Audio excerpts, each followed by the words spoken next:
Says issues with you? Fly in the meantime. Drive faster.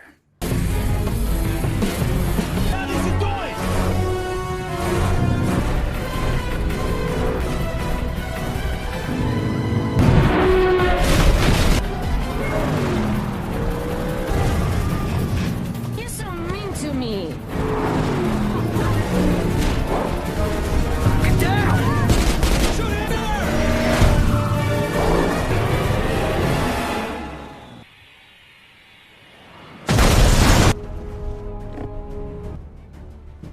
Sugeng Rau, sedulur pendemen film, yang artinya selamat datang penggemar film.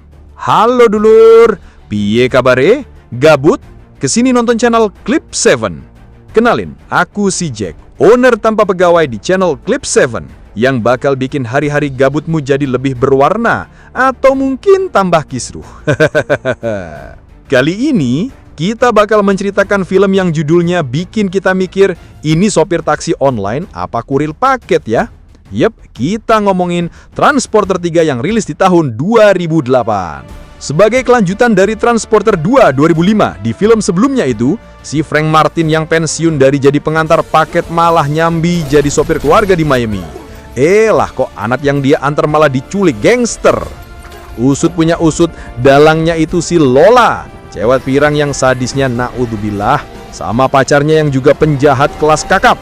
Mereka nyulik anak itu biar bapaknya, seorang pejabat penting, mau tekan kesepakatan jual beli senjata biologis. Frank Martin jelas nggak tinggal diam. Dia ngacak-acak Miami, ngejar-ngejar penjahat, bahkan harus adu joto sama si Lola yang jago bela diri. Singkat cerita, Frank berhasil nyelamatin si anak, ngalahin Lola dan gengnya, terus menggagalkan rencana jahat penjualan senjata biologis. Akhirnya Frank balik lagi ke pekerjaan lamanya sebagai transporter yang tetap dengan 3 aturan emasnya. Jangan ubah kesepakatan, jangan ada nama, dan jangan buka paket. Untuk nonton Transporter 2, cek di playlist Clip 7. Oke, kita lanjut ke film Transporter 3. Siapkan diri kalian, karena kita tidak akan sekedar menonton. Kita akan membedah setiap tulang, setiap aturan, dan setiap alasan kenapa seorang pria yang hidupnya kalem, kayak mbah-mbah lagi nunggu bubur sumsum, malah jadi monster yang ditakuti oleh para monster itu sendiri.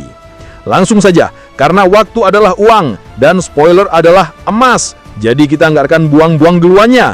Ini dia alur cerita film berjudul Transporter 3 2008. Siapkan rengginang, kopi panas, dan duduk santai. Sugeng Mirsani alias selamat nonton dan tabung ijo, gas! Cerita dimulai di sebuah kapal kargo di tengah laut lepas, dekat pelabuhan. Ada 2 begundal yang lagi asik ngecek muatan. Niatnya sih mau nyolong miras. Lah kok pas dibuka isinya malah gas beracun. Gak pakai lama, langsung modar di tempat dengan muka yang ajur mumur.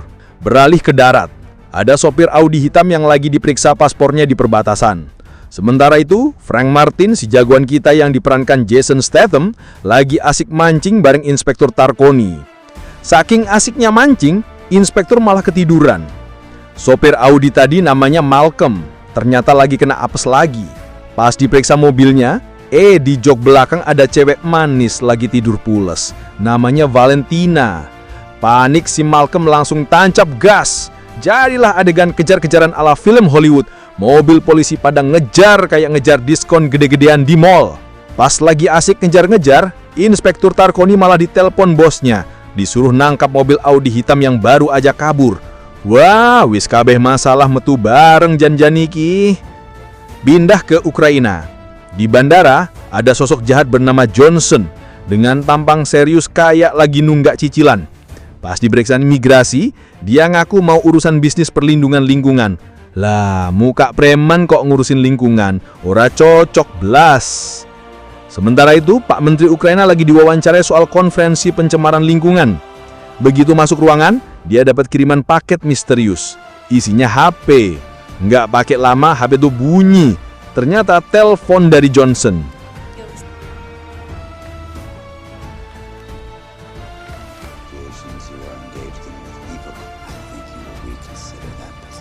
Si Johnson ini nawarin kerjasama proyek perlindungan lingkungan, tapi Pak Menteri nolak mentah-mentah. Nggak habis akal, Johnson nyuruh Pak Menteri buka dokumen lain di paket itu. Dan jeng-jeng, isinya foto anaknya, Valentina, yang ternyata udah diculik. Badalah, Frank yang lagi santai di rumah, habis makan malam, tiba-tiba dengar suara mobil ngebut kayak kesetanan, langsung nabrak tembok rumahnya. Pas dilihat sopirnya si Malcolm. Ternyata Malcolm ini yang direkomendasiin Frank buat nganter paket dari anak buahnya Johnson, tapi gagal total. Ambulans dateng, Malcolm diperiksa. Dia ngomong ngalor ngidul, bilang nggak bisa ninggalin mobilnya, sambil nunjuk gelang yang di tangannya, tapi Frank nggak ngeh. Frank buru-buru balik ke mobil yang nabrak rumahnya. Di sana, Valentina masih tidur pules. Frank bangunin dia.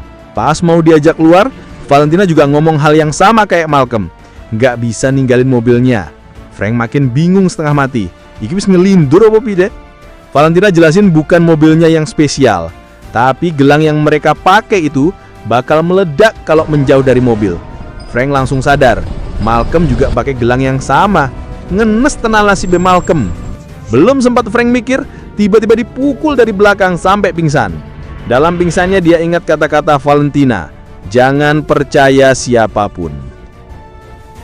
Pas bangun, Frank udah di ruangan asing, pakai gelang yang sama kayak Malcolm dan Valentina. Gak pakai lama, Johnson muncul bawa anak buahnya. Dia nawarin Frank kerjaan, nganter paket lagi. Frank bilang dia mau nyetir mobilnya sendiri. Johnson setuju, tapi dia udah modifikasi mobil Frank, terutama GPS-nya. Johnson bilang dia sama kayak Frank, gak perlu tahu nama, dan cuma lihat bayarannya. Pas Frank mau masuk mobil, Valentina udah duduk manis di dalam. Frank sih nggak mau ada penumpang lain, tapi Johnson maksa. Ya wis lah, nasibnya sopir, dikasih penumpang ya gas wae. Frank nanya soal gelang itu. Johnson jelasin, 25 meter dari mobil, lampu kuning menyala, cairan pertama siap. 50 meter, lampu oranye menyala, cairan kedua masuk. 75 meter, lampu merah dan duar, meledos meneh. Johnson juga kasih HP isinya nomor dia aja, plus duit buat jajan di jalan. Sementara itu, Frank dan Valentina mulai perjalanan pertama mereka menuju gerbang tol ke utara. Frank nanya ada apa sebenarnya, tapi Valentina diem aja, kayak patung geladak. Sementara itu di pelabuhan, nahkoda kapal minta izin nurunin kargo. Disuruh nunggu di anjungan, ribet tenan birokrasinya. Di rumah Frank, Inspektur Tarkoni lagi ngolah TKP, mikir keras kemana si Frank. Di sisi lain, anak buah Pak Menteri sibuk nyari Valentina tanpa ketahuan pemerintah. Dan jeng-jeng, anak buah inspektur minta izin geledah mobil Malcolm yang nabrak rumah Frank. Inspektur ngasih izin, tapi anehnya, anak buah Pak Menteri cuma ngambil GPS dari mobil Malcolm terus cabut. Pinter tenan nih, nggak mau ketahuan. Let's rewind it. Well, we're in this situation. Not that they're going to kill you. You're not being very helpful in Pontus.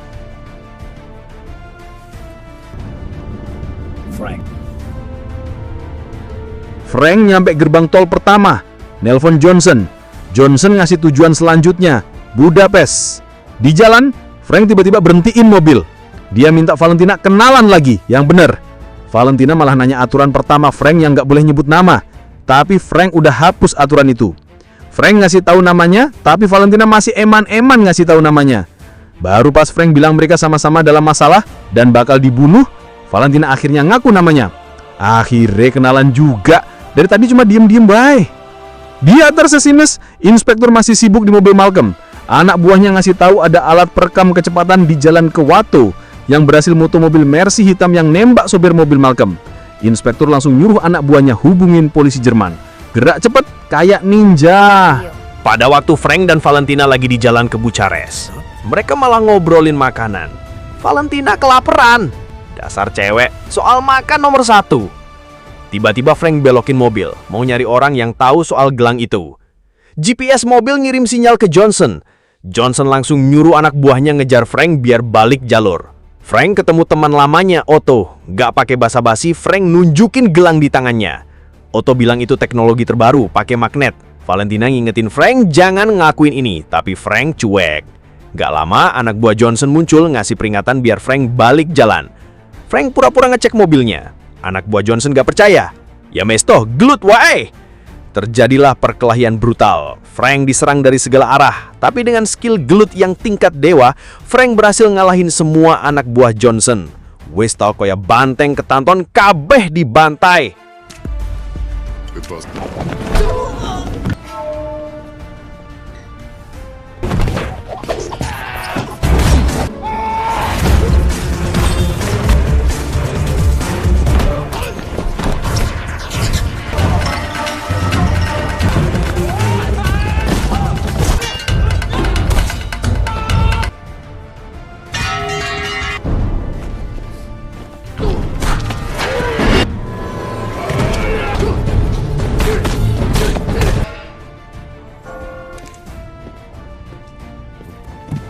Abis ngalahin anak buah Johnson, Otto nemuin transmisi yang nyambung ke gelangnya Frank. Tapi nggak bisa dicabut, bakal meledak. Frank nyuruh Otto liburan aja biar aman dari Johnson. Otto malah bingung dan khawatir. Waduh, urusan wis ruwet iki. Frank nelpon Johnson minta sesuatu, tapi Johnson nggak peduli. Johnson nyuruh Frank cepet nyampe Budapest. Sesampainya di pasar Budapest, Frank ditelepon Johnson tapi lewat telepon umum. Johnson bilang Frank dipecat. Tiba-tiba ada supir baru yang ngambil mobil Frank. Frank sadar kalau dia jauh dari mobil, gelangnya bakal meledak. Langsung deh aksi kejar-kejaran seru dimulai. Supir baru ngebut pakai mobil Frank. Frank ngejar pakai sepeda. Di dalam mobil, Valentina juga ikutan bikin rusuh, gangguin supir baru. Untungnya Valentina berhasil ngeberhentiin mobilnya, dan Frank langsung masuk lewat jendela ngusir supir baru itu.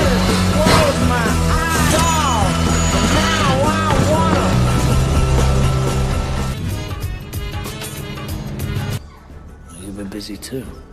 No. Now tell me what you know. Sorry, of course you have asked. And one page after the other. Some American. Something. Di perjalanan, Valentina minum obat yang bikin dia mabuk. Frank udah melarang, tapi Valentina ngeyel. Di pom bensin, Valentina bikin rusuh, sampai tim pencarian Pak Menteri nemuin mereka. Apes tenan. Remember.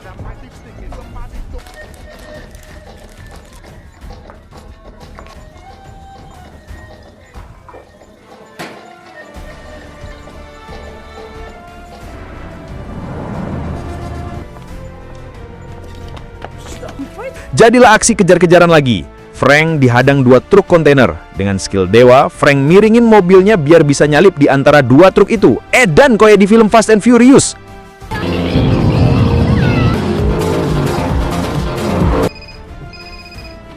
Says issues with you. Why in the meantime? Drive faster.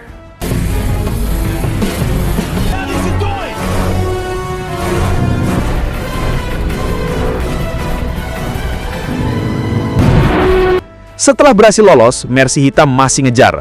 Valentina yang lagi mabuk malah ngajak Frank bercanda. Pas ada penembakan, Frank muter mobilnya. Pas di belakang Mercy, terus didorong masuk jurang. Modar, beres!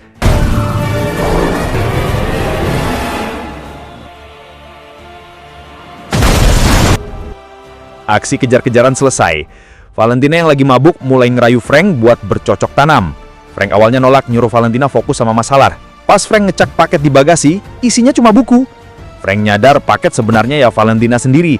Tapi Valentina yang mabuk malah ngambil kunci mobil Frank, masih ngeyel pengen bercocok tanam. Frank pun ngalah. Wes to romantis tenan. Not enough. There is not a striptease. Starters, it was a striptease for the keys. Don't pick this moment. Di ujung sana Johnson nelpon Pak Menteri lagi, ngancam biar cepet tanda tangan proposal EcoCorp dan minta jangan ada yang gangguin mobil Frank. Tapi Pak Menteri kekeh nanyain Valentina. Kalau terjadi apa-apa sama Valentina, Pak Menteri bakal ngerahin semua kekuatan buat nyari dan bunuh Johnson. Galak juga Pak Menteri ini. Valentina cerita ke Frank gimana dia diculik. Dia lagi liburan di Ibiza, di klub dikasih minuman sama orang nggak dikenal, terus pingsan, bangun-bangun udah di mobil. Frank dan Valentina lanjut jalan. Johnson ngasih tahu tujuan baru dari Bucharest ke Ukraina. Di Ukraina, Pak Menteri ketemu inspektur. Inspektur ngasih tahu lokasi Valentina. Wajah Pak Menteri langsung berubah, campur aduk perasaannya. Frank dan Valentina di jalan cuma ngomongin ayam Kentucky yang pengen mereka makan. You know chicken Kiev? You know what I feel like now? Safe. happily ever after. Inspektur yang udah koordinasi sama Pak Menteri ditelepon lagi sama Johnson. Johnson nyuruh Pak Menteri cepet tanda tangan proposal EcoCorp. Barengan itu, inspektur berhasil nemuin lokasi Johnson. Inspektur langsung ngasih tahu Frank. Frank nyampe lokasi tujuan, ketemu rombongan Johnson dan anak buahnya. Johnson nyuruh Valentina keluar dari mobil. Don't worry, we got them. I'm not coming. It's gonna be okay. Kiss me.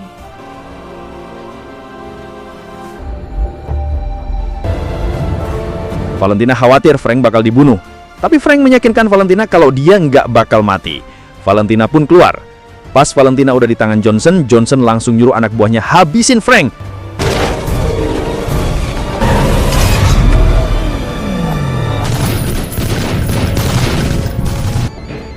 Takuni. The lake. Frank cak kehabisan akal. Dia langsung nyemplungin mobilnya ke danau. Di dalam mobil yang tenggelam, Frank tahu kalau dia ninggalin mobil, dia bakal meledak. Kalau di dalam, dia bakal mati kehabisan napas. Di tengah kerusuhan itu, Frank sempat nelpon inspektor, ngasih tahu dia tenggelam. Inspektor langsung tancap gas ke danau. Frank yang masih tenggelam, masih punya akal. Dia pakai tas gede di bagasi jadi pelampung darurat, ngandelin udara dari ban mobilnya. Mobilnya ngangkat ke permukaan, Frank selamat. Jos, tenan.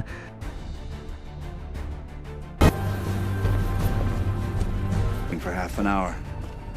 Why don't we just keep...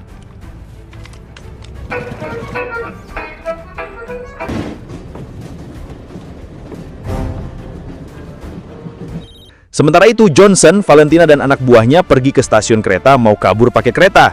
Di dalam kereta, Johnson telepon Pak Menteri lagi, ngasih waktu 15 menit buat tanda tangan proposal EcoCorp. Frank yang udah diselamatin inspektur, bareng-bareng nyalain lagi mobilnya yang kelelep. Begitu nyala, Frank langsung ngejar Valentina.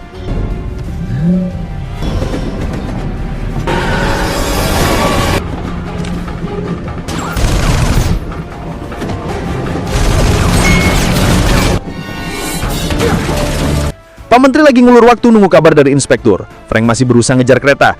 Gak kehabisan akal, Frank naikin mobilnya ke atas kereta, terus nyerang mendadak ke dalam kereta.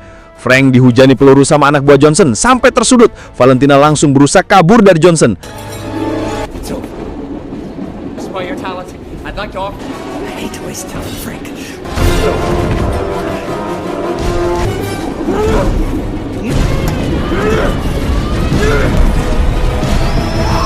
Frank berhasil ngalahin anak buah Johnson terus jalan deketin Johnson. Tapi gelangnya udah siap meledak kalau Frank maju selangkah lagi. Johnson langsung lepas pengait gerbong antara Frank dan Johnson. Frank lari, balik ke mobilnya, terus nabrakin mobilnya ke gerbong Johnson. Terjadilah perkelahian sengit antara Frank dan Johnson. Johnson kewalahan. Frank berhasil ngaitin tangan Johnson di setir mobil, terus mindahin gelangnya ke tangan Johnson. Duor! Gelang meledak di tangan Johnson. Modar, kapok mukapan. Barengan itu kereta berhenti, Pak Menteri udah mau tanda tangan proposal EcoCorp, tapi nggak lama dia telepon inspektur. Inspektur bilang Valentina udah aman. Pak Menteri langsung nyobek proposal EcoCorp itu. Kebrak, kapal yang tadi nunggu di Anjungan langsung disergap pihak berwajib. Di akhir film kita lihat inspektur, Frank, dan Valentina bagi mancing ikan di pelabuhan. Karena lama nunggu dan gak dapat ikan, Valentina nyaranin mereka berhenti mancing, langsung ajak ke restoran makan. Dan film pun selesai. Ending yang sangat mengijab kabulkan. Sebuah akhir yang membuktikan cinta sejati itu bukan cuma nerima masa lalumu, tapi juga ikut ngasih saran tarif buat kerjaanmu selanjutnya. Film ini adalah bukti bahwa aksi bisa memiliki jiwa. Sekarang giliran kalian. Film aksi mana lagi yang berhasil mengemas cerita dan aksi sejenius ini? Tulis jawaban kalian di kolom komentar, kita akan ngopi bareng di sana. Jangan lupa hancurkan tombol like jika analisis ini memompa adrenalin kalian. Tamat! Sempak suwe, ojo tinggo.